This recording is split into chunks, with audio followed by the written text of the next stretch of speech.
இயேசு கிறிஸ்துவின் நாமத்தில் அன்பின் வாழ்த்துக்கள். இன்றைக்கு நாம் தியானிக்க போகிற தலைப்பு தேவனுடைய வல்லமையை துதிப்போம். சங்கீதம் 21:13.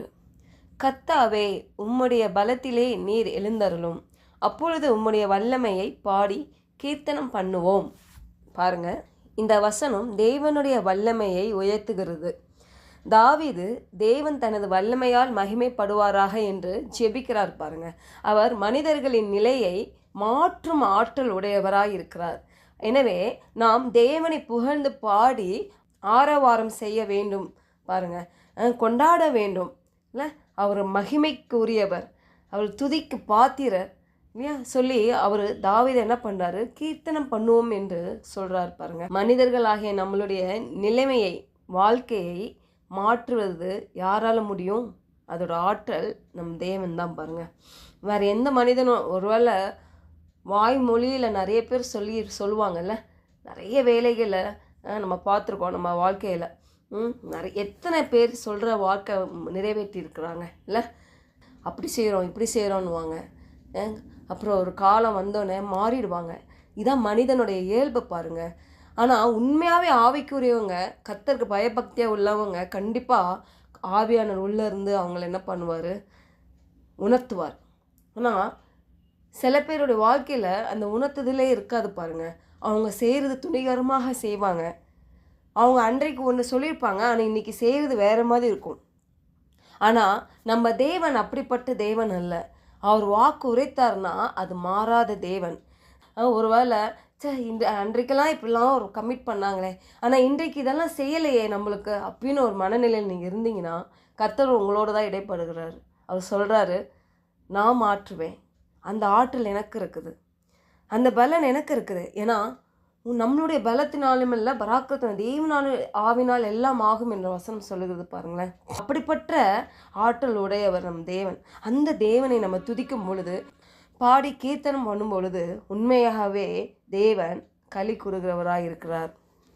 நம்ம அந்த ஆராதனை வேலையில் அவர் பிரசனத்தை அனுபவிக்கும் போது உண்மையாகவே தேவன் தம்முடைய வல்லமையினால் வெளிப்படும் போது பல நேரம் அற்புதங்கள் செய்கிறார். இன்றைக்கு கூட நம்ம பார்க்குறோம்ல, எத்தனையோ பேருக்கு சுகம் கிடைக்கிது, எத்தனையோ பேருக்கு அவங்க வாழ்க்கையில் பொருளாதாரத்தில் ஒரு ஜெயம் கிடைக்கிது.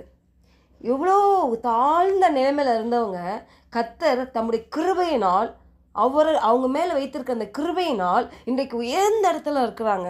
அதற்கு ஒரே காரணம், தேவன் அற்புதங்களை செய்கிற தேவன். அவர் பட்சபாதம் அற்ற தேவன். பாருங்கள், இவங்களுக்கு தான் செய்யணும் அவங்களுக்கு தான் செய்யணும் இல்லை, எல்லாத்துக்கும் செய்வார். ஆனால் ஒரே மாதிரி இருக்காது, வேறு வேறு மாதிரி இருக்கும். மனிதர்கள் தான் எடை போடுவாங்க பாருங்கள். ஆனால் தேவன் பார்வையில் நம்மலாம் விலையேற பெற்றவர்கள். இப்போ தேவனுடைய வல்லமையை உணர்ந்து எது நடந்தாலும் அவர் மீது நம்பிக்கை வைக்க வேண்டும். பாருங்கள், இதுதான் ஆவிக்குரிய வளர்ச்சி. சில வேளையில் ஆரம்ப நாட்களில் நான் கூட நினச்சதுக்கு நடக்கலை, ஜெபித்தது கிடைக்கலன்னா ரொம்ப அது கிடைக்கிற வரைக்கும் அழுது போராடுவேன். சம்டைம்ஸு அது ஆன்சரே இல்லாமல் இருக்கும். ஆனால் நிறைய விஷயத்துக்கு கடவுள் எனக்கு பதில் கொடுத்துருக்குறாரு. அப்போது நான் நினச்சி பார்ப்பேன், என்னனால அப்போது ஒன்று மட்டும் நான் ஆண்டர்கிட்ட கமிட் பண்ணியிருக்கேன்.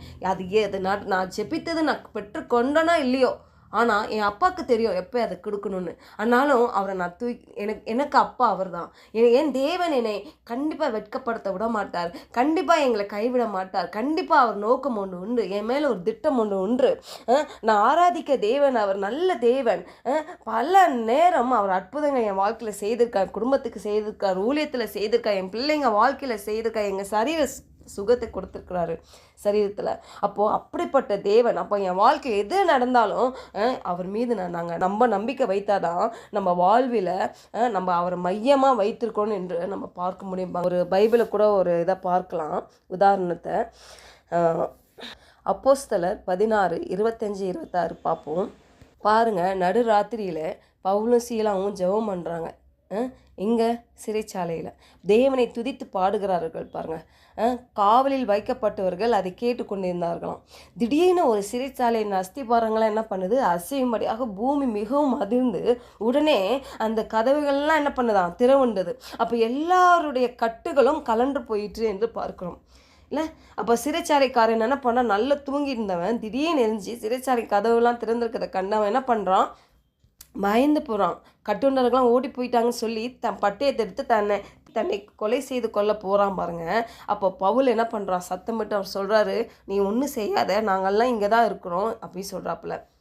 ஏன்னா அந்த அதிசயத்தை அவர் அந்த சிறைச்சாலைக்காரர் பார்த்துட்டாரு பாரு. அவன் கண்கள் கண்டது, அவன் இருதயம் திறக்கப்பட்டது, அவன் இருதயத்தில் இருக்க அந்த மனக்கண்கள் அவனுக்கு திறக்கப்பட்டது. அவனுக்கு ஒன்று தெரிஞ்சிச்சு, இவங்க மூலயமா ஏதோ அற்புதம் நடந்திருக்குது. அப்போது அவன் ரட்சிக்கப்படுவதற்கு நான் என்ன செய்வேன்னு, நான் காக்கப்படுறதுக்கு நான் என்ன செய்யணும்னு சொல்லி அவன் கேட்குறான் பாருங்களேன். அதற்கு அவர்கள் என்ன சொல்கிறாங்க, கர்த்தராக இப்போ 31ஆம் வசனத்தில் அவர்கள் கர்த்தராக இயேசு கிறிஸ்துவை விசுவாசி, அப்பொழுது நீயும் உன் வீட்டாரும் ரட்சிக்கப்படுவீர்கள் என்று சொல்கிறாங்க. அப்போ அவனுக்கும் அவன் வீட்டில் இருக்க யாருக்கும் கர்த்தருடைய வசனத்தை என்ன பண்ணுறாங்க, போதிக்கிறாங்க. அந்த ராத்திரியிலே அந்த நேரத்திலே தான் அவங்க என்ன பண்ணுறாங்க, கூட்டிகிட்டு போய் அவங்களுடைய காயங்களை ஆற்றி அவங்க உடனே அனைவரும் உடனே ஞானஸ்தானம் பெற்றார்கள் என்று பார்க்குறோம். அந்த வீட்டில் இருக்கிறவங்க வீட்டுக்கு கூட்டு போகிறாரு, அங்கே சாப்பாடு கொடுக்குறாங்க. அவங்க வீட்டில் இருக்க அனைவரும் கூட தெய்வத்தில் என்ன பண்ணுறாங்க, விசுவாசங்களாகி மன மகிழ்ச்சியாக இருந்தார்கள். பாருங்கள், அன்றைக்கு அந்த ரட்சிப்பு உண்டானது அந்த சிறைச்சாலைக்காரன் வீட்டில். பாருங்கள், இதுதான் கர்த்தர் அற்புதத்தை செய்கிற தேவன். அவர் நினைத்தா போதும் இல்லை. அப்போ நம்மளோட வேலை அவர் துதித்து கொண்டாடணும்.